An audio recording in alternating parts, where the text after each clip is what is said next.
I think we are ready to start. So I say to you, Excellencies, and all media representatives, friends, everybody gathered here, welcome to this press conference. And I repeat what I've already said this morning, what a pleasure it is to welcome Special Envoy Martin Griffiths and both delegations to Sweden for these UN-led consultations. And I have also reminded everybody about why we are here. The people of Yemen who have carried the burden of this horrific conflict has already waited far too long for the fighting to stop. And the international community has now clearly stated that this must be the time when a turning point is reached for Yemen. And Sweden fully supports the efforts of the UN and the Special Envoy for a political solution to the Yemen conflict, and we have consistently worked to keep the Yemen crisis, including the disastrous humanitarian situation, high on the agenda of the UN Security Council. And we also look forward to hosting for the third time a high-level pledging conference for Yemen together with Switzerland and the UN in early 2019. So we are pleased and happy to be able to give our support to these consultations. And we also have so many important international partners supporting these efforts. I also welcome your efforts, Martin Griffiths, to include women in the process. As we've heard, the Women's Technical Advisory Group present here will give their advice and proposals to guide your discussions with the parties. And we also have a Swedish Women Mediations Network, and they've had very good cooperation on Yemen in this regard. It's important to include women also in peace processes worldwide, including Yemen. Also, finally, to say that we welcome that both parties have expressed their support for the UN efforts, and that they are here. We hope they will enjoy it also in this remote, serene place, as Martin Griffiths has called it. And these consultations, as everybody knows, will be the first between the parties for over 2 years. We are also trying to say that it's important to have realistic expectations regarding the outcome. Yemen is faced with multifaceted and difficult crisis, and will need the continued engagement and attention of the international community. But we also come here because we care and because we have hopes for Yemen, and that the parties will be able to take some urgently needed first steps toward a political solution and alleviate the suffering of the Yemeni people. With these words of welcome to all of you, and especially this time with the media, I hand over to Martin Griffiths, and then I guess we are ready to answer any questions that you might have. Good to see you here. Thank you very much indeed, Margaret. And again, and in front of now the representatives of the diplomatic community, governments accredited to the government of Yemen, a huge thanks to Sweden for doing this. It's a terrific place that we have here.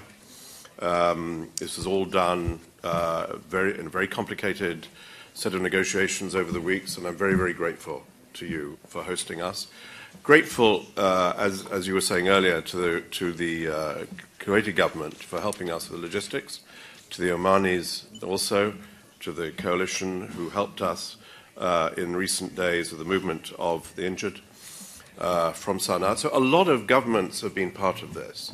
And I think that's the first message I think we would like to say to the press in front of the many ambassadors who are here, is that this is a massive international effort to try to resolve the conflict in Yemen. And behind the scenes, and there are many of the leaders of those governments here, there's a huge consensus, in my experience, in my judgment, about the urgent need to resolve the conflict in Yemen.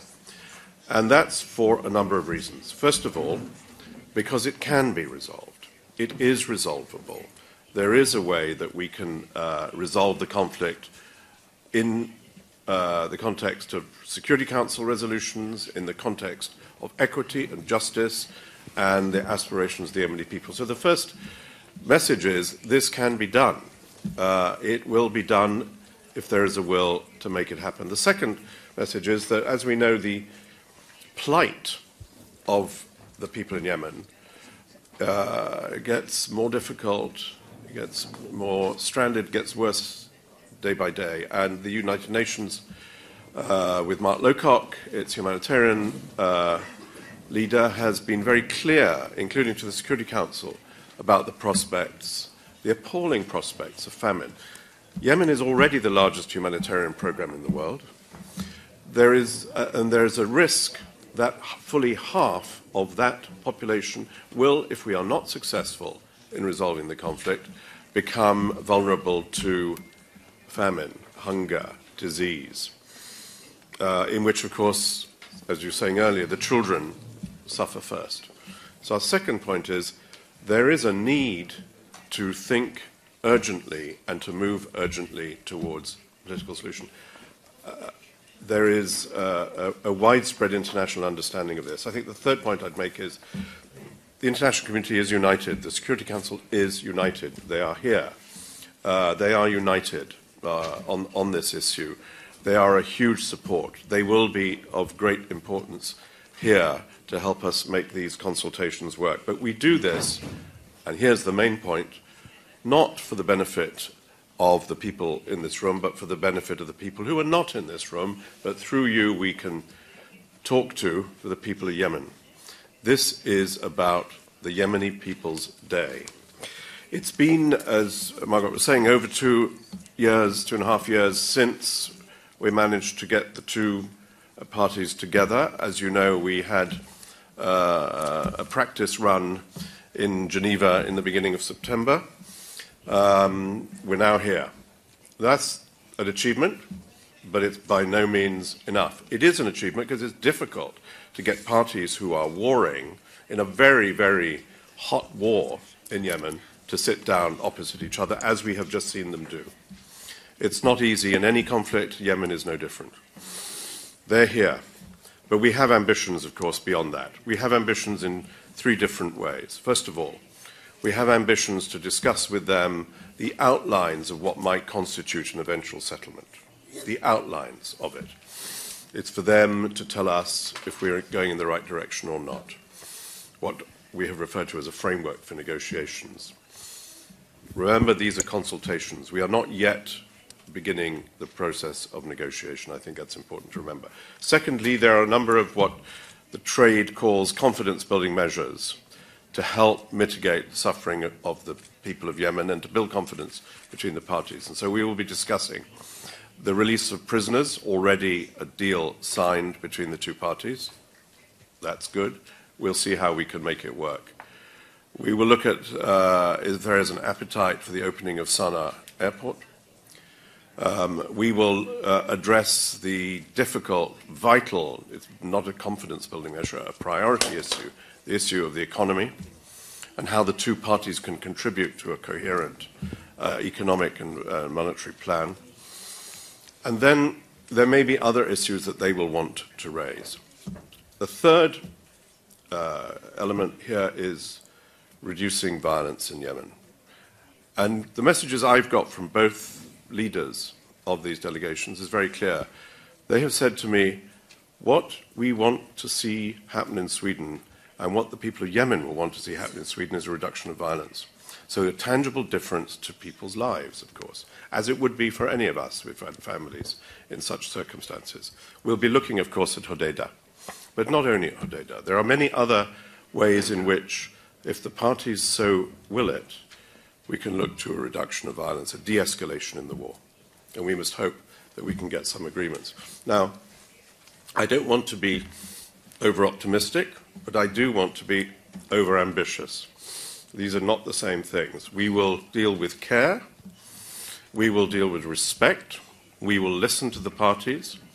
We will try to understand them, as we always try to do. We will see where they want to go. It's their consultations, it's not ours. And we will help them to understand the argument of the other side. As Margot said, we're very privileged here. We have two groups of advisors.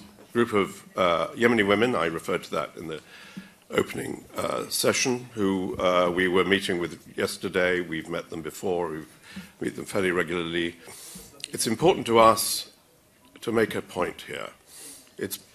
Or make 2 points. First of all, that they are important and their advice is important and that they should be here.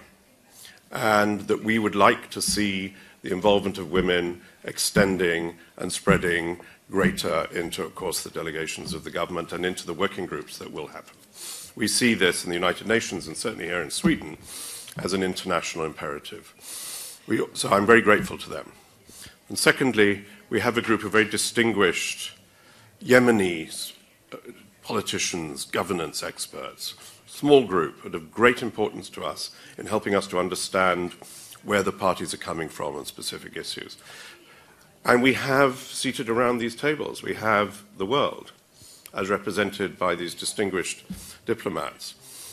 So the instruments available for the people of Yemen to try to make a go of these consultations are considerable.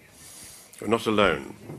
We hope to keep briefing the Yemeni people through you and the international community through the press on a regular basis, and we're very grateful also to the Swedish government for all the help in that regard.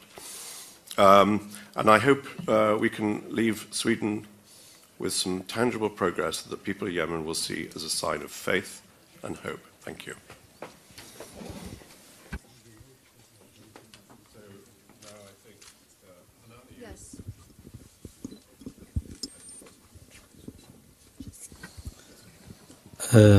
السلام عليكم. أنا سأتحدث بالعربية.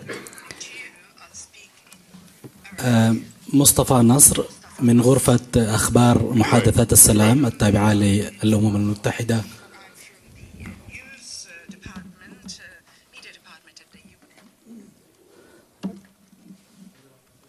أوكي. مصطفى نصر من غرفة أخبار محادثات السلام اليمنية التابعة للأمم المتحدة واليونسكو وسي اف اي. سؤالي هو ما الذي يجعلكم تتفائلون هذه المرة بنجاح هذه المفاوضات، لا سيما أن هناك تجارب كانت فاشلة في السابق؟ والسؤال الآخر هو بالتحديد ما هي الإجراءات بناء الثقة التي سيتم التوقيع عليها على الأقل خلال الأيام المقبلة؟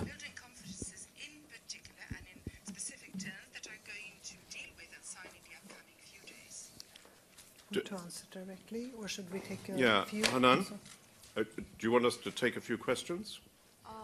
Or answer directly? Do you prefer that? I don't mind. Okay, we already have a lot of questions lined up, so I really apologize in advance that we are not able to take all the questions.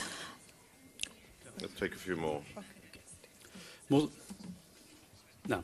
موسى عاصي قناة الميادين. سيد جريفيث، يعني المفاوضات تبدأ بجلسات منفصلة. ما هو يعني التوقع الذي تريدون الحصول عليه قبل الانتقال إلى جلسات مباشرة بين الطرفين؟ السؤال الثاني، القرار الدولي 2216، هل هذا القرار لا يزال بالنسبة لكم صالحا لهذه المفاوضات، خصوصا أنه يتضمن بندا يتعلق بتسليم كافة الأسلحة والأراضي التي يسيطر عليها أنصار الله إلى حكومة الرئيس هادي قبل البدء بالعملية السياسية؟ شكرا.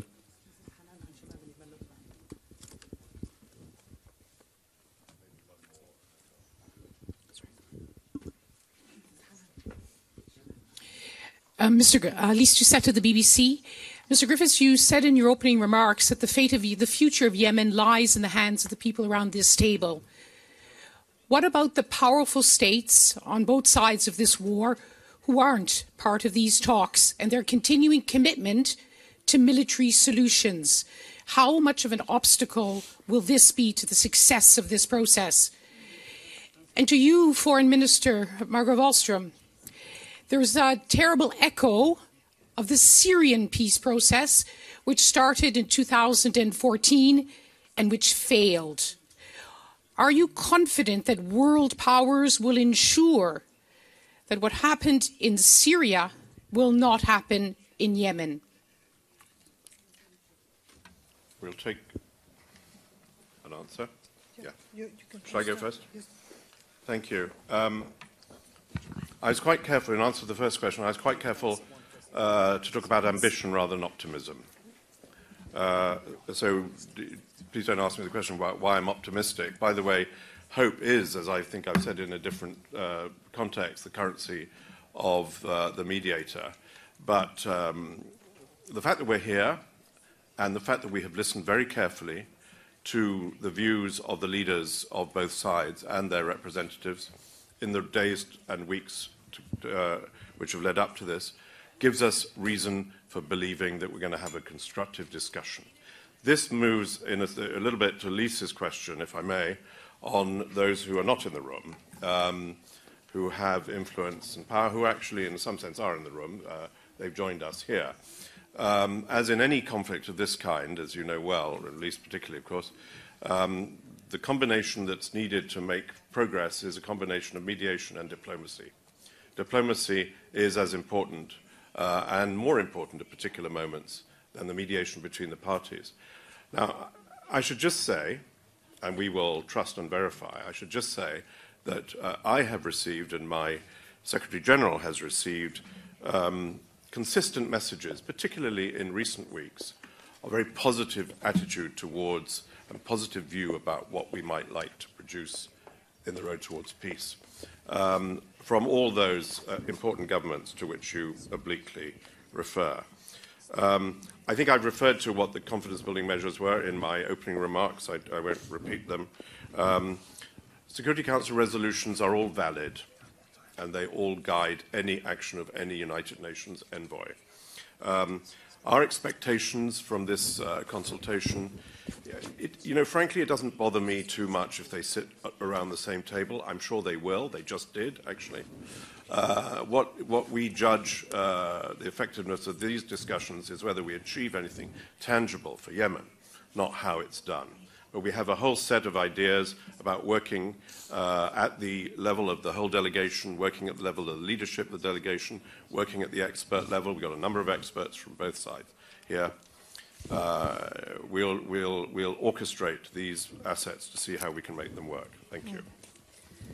Maybe just to add a short answer to your question, Lucette, and that has to do with, first of all, that we are very careful to say that this is a UN-led negotiation. It is the Special Envoy that will chair and lead the consultations here, and our role at this stage is more the facilitator and the host of these talks, so I won't get into how he's planning this whole thing, but I can give you a general comment on sort of trying to compare different wars and conflicts and what is on the Security Council's agenda, because we've had the honor of serving now for soon 2 years on the UN Security Council, and of course been struck by how the Syria war has become a failure of the international community and the Security Council, and how this has caused so much of suffering and so many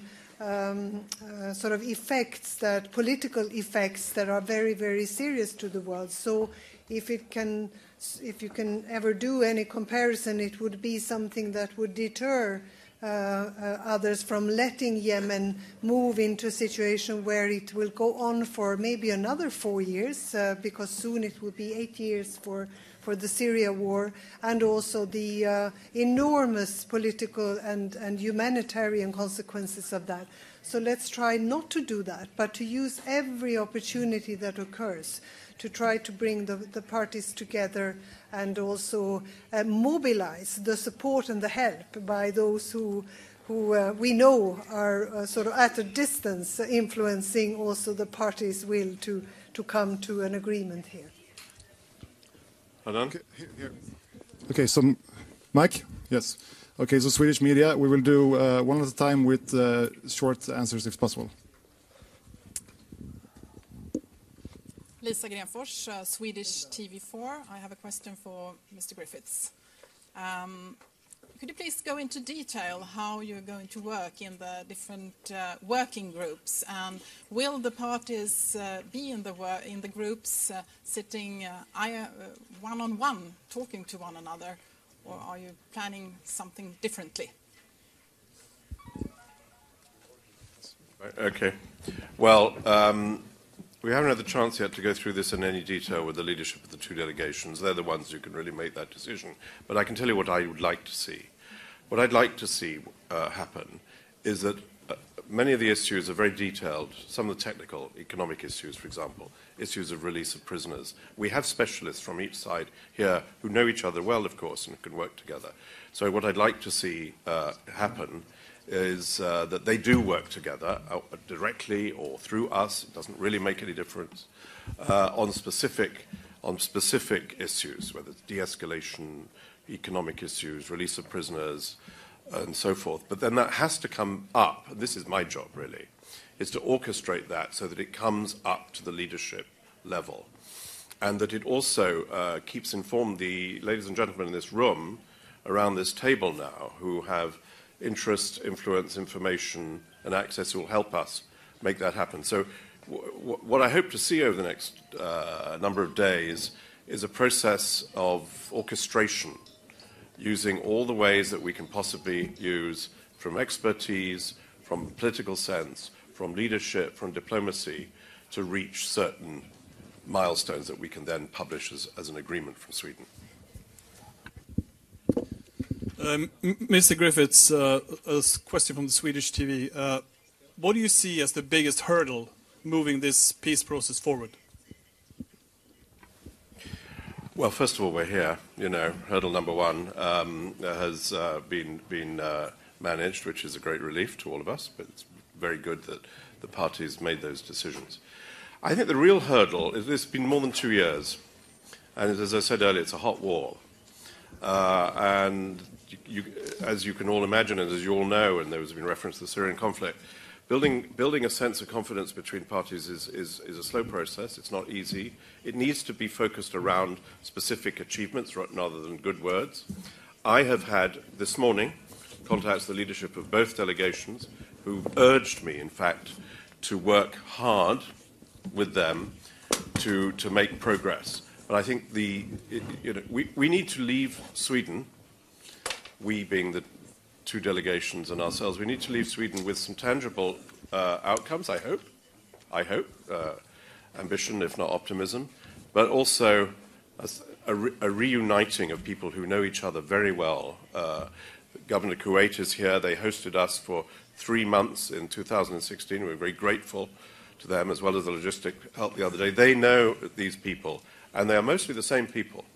They know each other. We'd like them to meet each other and be reintroduced to each other and find areas of agreement as well as of difference. So it's trust and confidence. Just a follow-up. How much of a problem is it to you that US, Iran, Saudi are not present at the table? There's no problem whatsoever. I believe profoundly, and the United Nations believes profoundly, Yemenis decide their future. The future of Yemen is a matter for Yemenis. It is not a matter for others. Naturally, member states have interests. We in Europe have interests in stability in that region. We certainly do. But Yemenis need to be placed first. It's a United Nations process.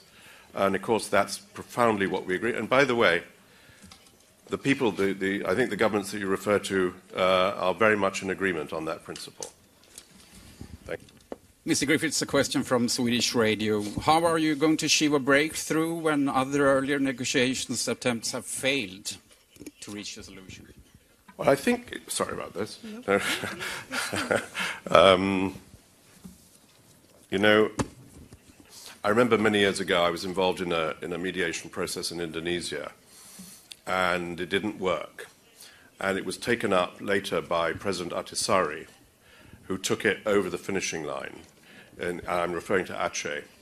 And he said to me after he had received his prize and I had not, he said, you know, nobody really fails. Everything that happens around the table contributes to progress. That's why I think in Yemen, and I refer to the Kuwaiti-hosted discussions, we've got 3 months of incredibly invaluable information about what might work and what needs to be improved. So I don't think they failed. I think we, the Yemeni people, may say they expected more. And I'd just make one more point. Success is not about the United Nations in these consultations. Success is about the parties. It's their discussion. We're here to serve them and to provide them the opportunity to do what you hope they will succeed. Thank you. So, a question from the Swedish National News Agency. Do you think the environment that surrounds these talks, being here in Rimbo, far away from the conflict ground, could in any way bring the process forward, help to bring the process forward? Yeah, I think it's great out here. You know, it's a wonderful place. I'm sleeping like a baby every night. We're far away from the press, as you can see. It's a terrific choice by the government of Sweden as a place to host us, because the campus, if you like, of this hotel, it almost seems designed for the purpose of providing opportunities for people to have their own privacy, the parties, but also to meet, eat, greet, and talk together. So I think it's, you know, thank you very much, Margot, and thank you for the government of Sweden. We'll be delighted to accept this hospitality.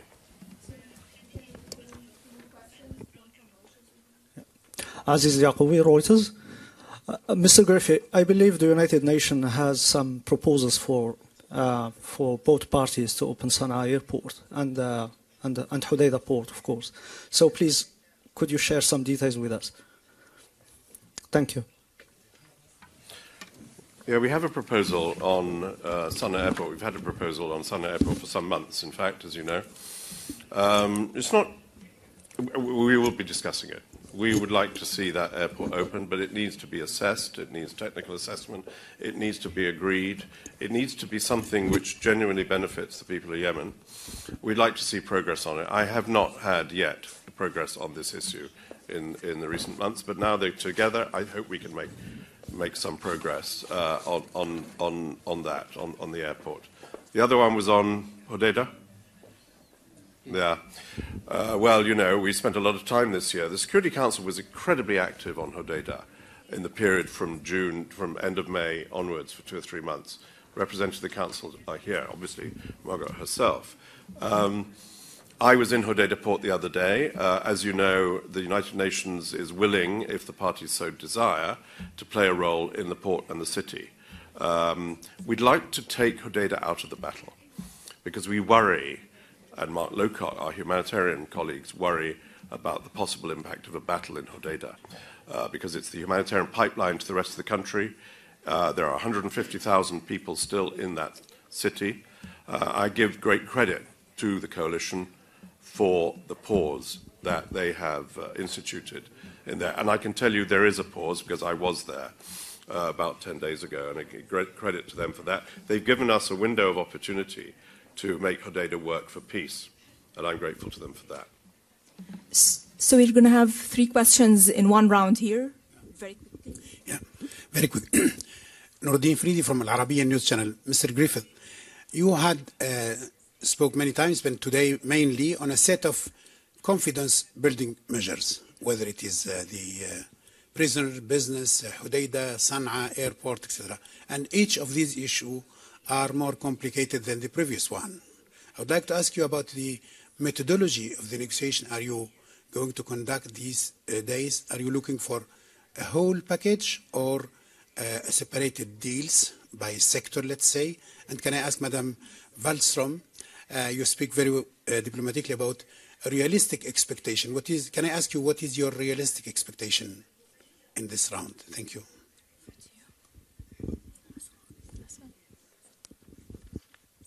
إيمان نصار من العين الإخبارية الإمارات العربية المتحدة. سأعيد سؤال هو مصير قرار الأمم 2216. ما هو مصير هذا القرار؟ هل بات في حكم الميت؟ السؤال الثاني، رغم الأجواء المتفائلة التي تنبعث من قبل الأمم المتحدة أو من الدول من أطراف أخرى، هناك مخاوف على الأرض من أبناء الشعب اليمني، وهذه المخاوف مبنية على إجراءات سابقة للحوثيين على الأرض واختراقهم للهدن واختراقهم للمبادرات التي تمت والاتفاقيات التي تمت في الجولات السابقة سواء في الكويت أو في سويسرا. السؤال الأخير، إذا ما تم الاتفاق على إجراءات بناء الثقة والإطلاق والوضع الإنساني إطلاق سراح الأسرى، ما هو الإطار التالي التي سيعقب هذه إجراءات بناء الثقة؟ هل سنتحدث عن موضوع ميناء الحديدة؟ وفي هنا في هذا ميناء الحديدة الأمم المتحدة تحدثت مؤخرا عن دور إشرافي لها في ميناء الحديدة. لماذا تم الحديث الآن بالتحديد من قبل الأمم المتحدة عن هذا الموضوع؟ لماذا الصمت؟ هناك مراقبون يقولون بأن الأمم المتحدة تريد إنقاذ الحوثيين بدعوتها إلى دور إشرافي في الميناء. ما ردكم على هذا؟ محمد زبيدي، قناة المسيرة اليمنية. بداية أشكر لكم هذا المجهود، وفي الحقيقة في ظل هذا التفاؤل الكبير للأسف فيها ما يتزامن مع هذه المباحثات هو حالة تصعيد عسكري يديرها التحالف السعودي الإماراتي في اليمن، وهناك عمليات تصعيد عسكري على مستوى أكثر من جبهة، خاصة جبهة الساحل الغربي. وقع هذا التصعيد العسكري السعودي الإماراتي على هذه المفاوضات. في الجانب الآخر، لماذا يصعب على الأمم المتحدة الضغط باتجاه إصدار قرار يوقف هذه الحرب وهذا العدوان؟ لأنه بطبيعة الحال هذا التصعيد العسكري سيؤثر بشكل كبير بشكل أو بآخر على مسار هذه المفاوضات السياسية. شكرا.